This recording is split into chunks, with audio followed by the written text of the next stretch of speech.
One video, the entire history of the English language. What are we waiting for? Let's just get cracking.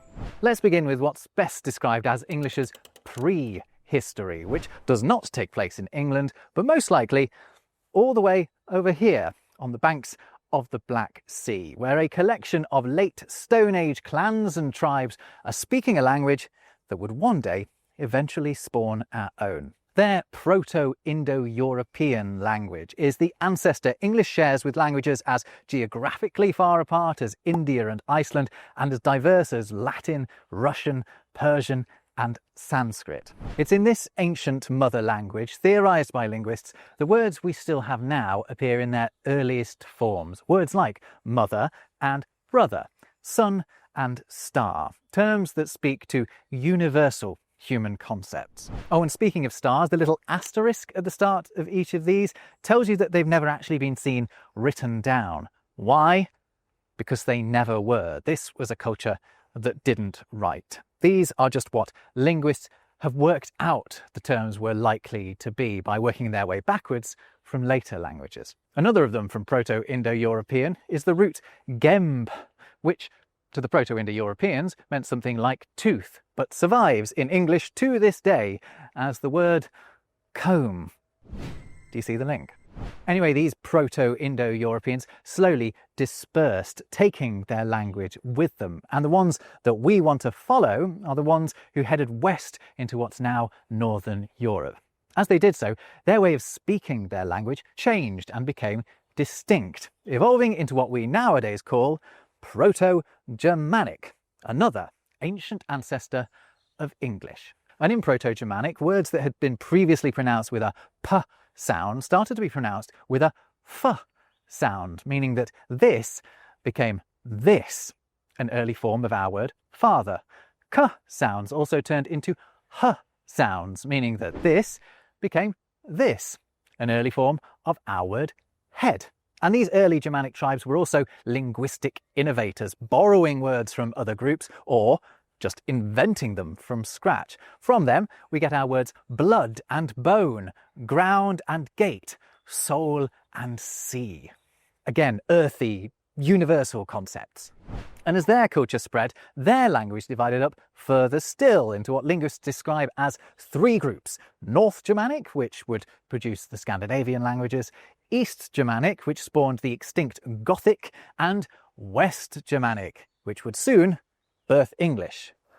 But we're not there yet, because we're still on the continent in what would become modern-day Denmark, the Netherlands and Germany. Here, West Germanic tribes are speaking a variety of dialects, but are largely understandable to one another. Also, they're encountering the Romans, who are in the neighbourhood, and borrowing some of their Latin words that tell you a lot about Roman life, actually. This is when we first get camp and wall, mile and street, and cheese and wine. Ha ha! Yummy, yummy. Then, in the 5th century, over in Britain, where the Romans have actually recently hopped it, discord is raging among the Celtic tribes that inhabit the southern portion of the island, and they're also facing a constant threat from the Scots and the Picts up north. So, the story goes that a Celtic king called Vortigern calls in some of the rough lads from across the water to help him cling onto power. Only the Germanic tribes that heed that call for backup end up themselves being the threat. First the Jutes, then the Angles and the Saxons end up taking control of the majority of the Celtic territory. The area under the combined control of these Jutes, Angles and Saxons, these Anglo-Saxons, becomes known as Anglerland, or, to you and me, England. And the mutually intelligible West Germanic dialects brought over from continental Europe combine and take on their own character, becoming the language that we now call Old English. And English is born. So you can see how even before it became English, our language had travelled across a continent. And you too can be a globetrotter from the comfort of your own sofa with the help of this video's sponsor, NordVPN.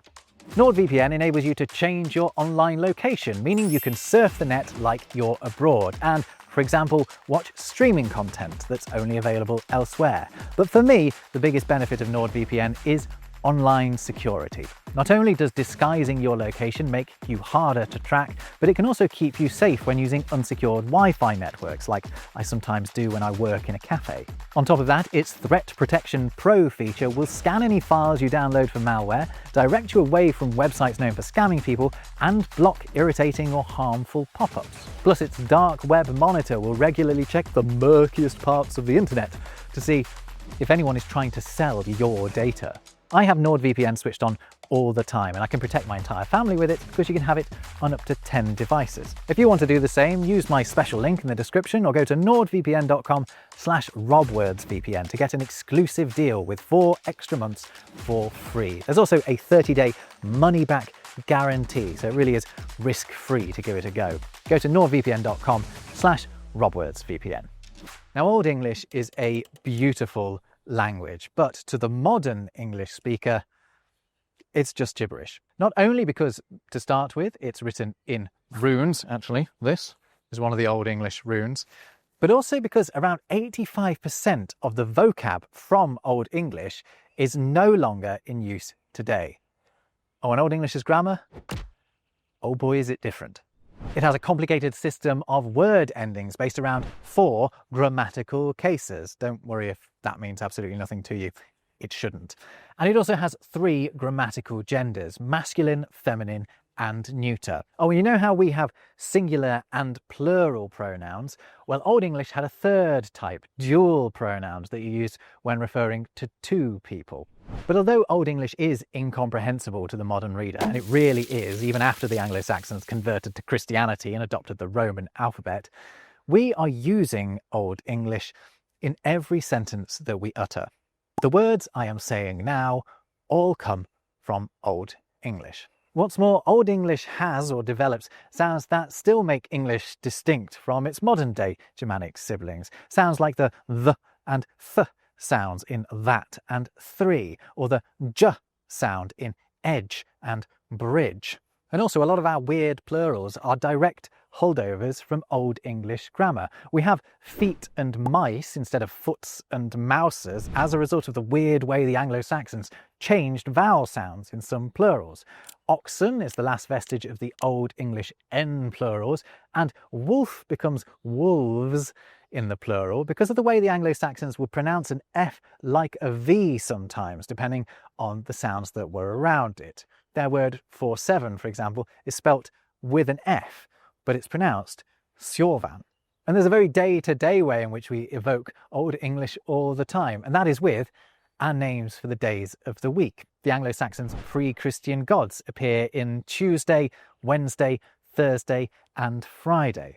Now, some of those gods may look familiar because you're perhaps acquainted with their more showbiz cousins worshipped by the Vikings. And it is the arrival of the people of the Norse on English shores that brings about the next big moment in our language's history. What begins with a few sporadic raids on some unsuspecting seaside monasteries eventually, to cut a long story very short, results in the Vikings taking control of a huge chunk of England, an area that became known as the Danelaw.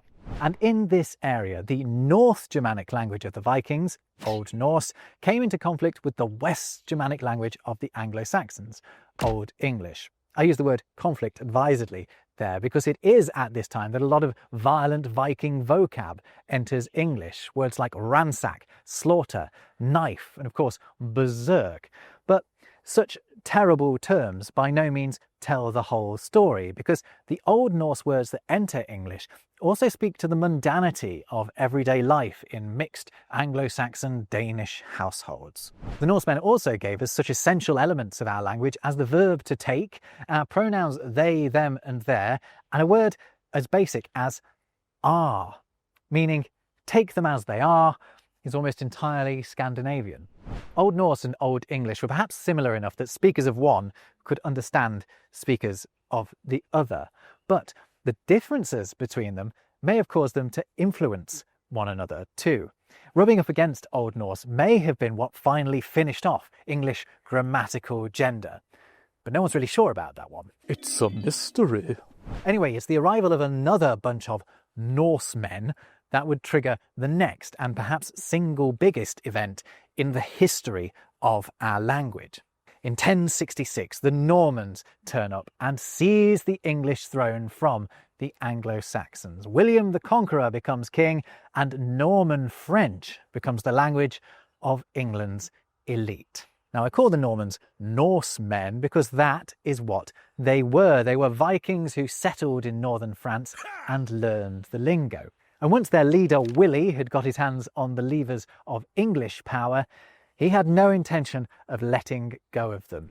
He replaced the Anglo-Saxon nobility, the earls, thanes and athelings, with his own French barons, dukes and princes. He sacked the English bishops and installed French as the language of leadership. The now subdued Anglo-Saxons needed to learn French words if they wanted to get by. So English absorbs a whole host of French terms associated with power, justice, art, government, law and culture, such as power, justice, art, government, law and culture. But not only those, all of these as well. In fact, the quantity of French terms that English adopts is so enormous that it's practically impossible to form a sentence without using some.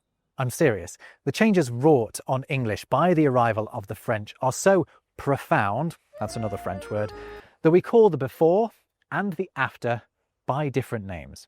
The before is Old English and the after is Middle English. The first few centuries of the Middle English period are really English's wilderness years. England goes 300 years without an English-speaking monarch. However, events such as the 100 Years' War with France and the upheaval brought by the Black Death conspire to bring our language back to life. In 1362, England's Parliament is opened in English for the very first time. English soon becomes the official language of the courts too, and Henry IV, an actual English speaker, ascends to the throne. The Middle English that emerges from the darkness is more comprehensible to us than Old English was, but it is still pretty tricky. The most notable writer of the period is a certain Geoffrey Chaucer, and if you ever tried to read the Canterbury Tales in his original dialect, it is hard going. But hey, our poetry rhymes now, which it didn't before. Gone for good is the grammatical gender of Old English, as are the H's, perhaps because the French couldn't pronounce them, at the start of a load of words, like clavord, which became lord, ring, which became ring, and knutte, which became nutte, nut. Another major figure of the Middle English period is a fella called William Caxton, who basically single-handedly initiated a process that would ultimately turn English into what it is today. He set up Britain's first printing presses and produced the first printed books in English. This not only made books in English much more widely available than they had been when they had to be written out by hand, greasing the wheels of the proliferation of knowledge, but it also kick-started the standardisation of the language. Caxton was printing books in his own preferred dialect, London Chancery English, and this very specific form of Middle English was therefore being read across the country. Despite the enormous variations in how English was being spoken in different places, a standard way of writing it was starting to catch on. As a result of this, Caxton's printers held a huge amount of power in their ink-stained hands. Decisions they made about how certain words should be spelt were bound to be adopted countrywide, for better or for worse. And sometimes it was for worse. A lot of the people working at the early presses in Britain had been brought over from the continent and had their own ideas about how English words should be spelt. For example, they thought that ghost should be spelt with an H, like it was in Dutch. So now it is. They thought thumb, crumb and limb should have silent B's, like comb, lamb and womb. So now they do. And they thought that could should have an L to match with should and would. So now it does. Even though will and shall have L's in them, but can doesn't. What's more, they reckoned all these HW words should be WH words instead, to match English's many TH, SH and CH words. So guess what? Now they are. The standardisation of spellings initiated by the printing presses could not have come at a worse time, really, because just as it was beginning, English was going through a revolution, the famous Great Vowel Shift. Over a couple of hundred years from the 15th century onwards, the way English speakers pronounced long vowel sounds changed. A word being pronounced like bought at the start of the shift was being pronounced closer to how we say it now, boat, by the end of it. Pre-shift mate became post-shift meat. So spellings were being nailed down in the middle of a transition, meaning that they sometimes reflected pronunciations that were already out of use. And we still have those dodgy spellings today. The way we write out long vowel sounds is an absolute mess. The Great Vowel Shift began in the Middle English period, but it ended in the next major phase of English, what we nowadays call Early Modern English. Early Modern English is most notably the English of Shakespeare, and I'm sure you've read some of his stuff. It's understandable, right? It's a bit odd, but it's understandable, isn't it? Well, he's writing in the 16th and early 17th centuries, which is also when English is gaining a new powerful position within the religion of the land. In 1539, every church gets an English translation of the Bible, a huge achievement considering centuries past had seen people executed for daring to transcribe the Lord's words into such a lowly tongue. And then in 1611, we get the masterpiece that is the King James Version. You know, no book is thought to have contributed more words to the English language than the Bible. And by the same token, no individual is said to have contributed more than William Shakespeare. There are hundreds, if not thousands of words that first appear in print in the works of William Shakespeare. It's either because he coined them or because he was simply the first to write them down. There are so many that the subject deserves its own video, which I just so happen to have recently made. Give it a watch later. A lot of his contributions are reworkings of existing words. He's the first to call the dawn instead of the dawning. He coins successful by sticking full at the end of success, and invents grovel by knocking the end off, grovelling. He also seems to be the first to import the word hostile from French and bandit from Italian. But that isn't the be-all and end-all. As luck would have it, he gave us all manner of idiom, for goodness sake. Shakespeare is without doubt the big beast of the early modern English period. Him and Jesus. Jesus is also quite a big deal. But there's other stuff going on as well. Another major development is that English is leaving Britain's shores. Colonialism sees it landing in America and India and later on Australia. And the transatlantic slave trade results in the creation of English Creoles, where people in Africa and the Caribbean are being forced to learn bits of the language to get by. Separately from that, the scientific revolution brings its own wave of new words like gravity, energy, experiment and microscope. And the need to understand all of these newfangled Latin and Greek imports leads to the writing of the very first dictionaries. Any history of the English language should dwell for at least a little while on Samuel Johnson, whose magnum opus published in 1755 was a dictionary of 40,000 entries, intended to nail down our language, or as he wrote as he was planning it, to preserve the purity and ascertain the meaning of our English idiom. His dictionary isn't perfect. In fact, at times it's a bit hilarious, but it created the template for dictionaries to come.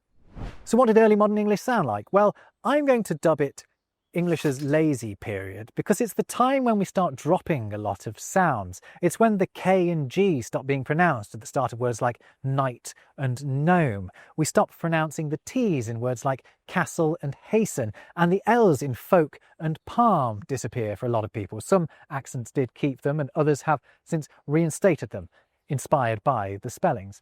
Also during this period, we start to use the word do in a host of really weird ways. We start putting it into questions, for example, like, do you not love me? That's Shakespeare. We use it to create negatives, like, I do not enjoy Shakespeare. Sacrilege. And we use it for emphasis, like, I do think you should click subscribe now. Go on, you've made it this far. In all of those constructions, the word do isn't really doing anything. It's just there, and it turns up in early modern English. Next comes the 1800s, and with it the reign of Queen Victoria and the start of the period of English that we are living in right now, the modern English or present-day English period. The last 200 years of development in our language have been to a large extent driven by technology, be it by the invention of the Victorian penny post back in 1840, the first telegraph cable across the Atlantic in 1865, Bell's telephone, Edison's phonograph, Marconi's radio, the Lumiere brothers' motion picture camera, or John Logie Baird's idiot box, the TV. We've also picked up all manner of borrowed vocab through colonialism, commerce, culture, and a couple of world wars. There are a few characteristics of how we speak today that are distinctly modern English, beyond the, obvious? Yeah, I don't mean that sort of thing. I mean, like the fact that we use the passive voice way more than English speakers of old did. Passive sentences are ones where you don't say who is doing an action. My cat is being neutered today has the cat as the subject of the sentence, despite it actually being the thing that the neutering is happening to. Oh no! Poor thing. James got beaten up yesterday. Yeah, but by whom? Phrasal verbs are also a huge feature of modern English and are a nightmare for adult learners of the language. To come up with, to come across, to come down, or to come out are all very different actions despite using the same verb. And there isn't always a logic to them. And our language is, of course, still changing. Why? Because reasons. New constructions like because reasons are being spread by the internet like linguistic memes. The rise of the internet and the might of America mean that English's position in the world has never been stronger. Around 1.5 billion people can speak it. That's like 1 in every 5 humans. And are there any signs of it being knocked off its perch as the closest thing we've ever had to a global language? Well, I mean, I don't personally think so. By the end of the century, these are on course to be the 4 biggest countries by population, and 3 of them have English as an official language. But the future of English is, of course, a question for another video. Thanks for watching this one, giving the entire, I think, history of the English language. I have made other videos about so many of the things that we've covered here. I'll link to them all in the description. If you enjoyed this, you should sign up to my totally free newsletter. Go to robworth.com/newsletter and please hit like and subscribe. They tell the algorithm to show you more of my stuff. I'll see you in whatever you choose to watch next. In the meantime, take care.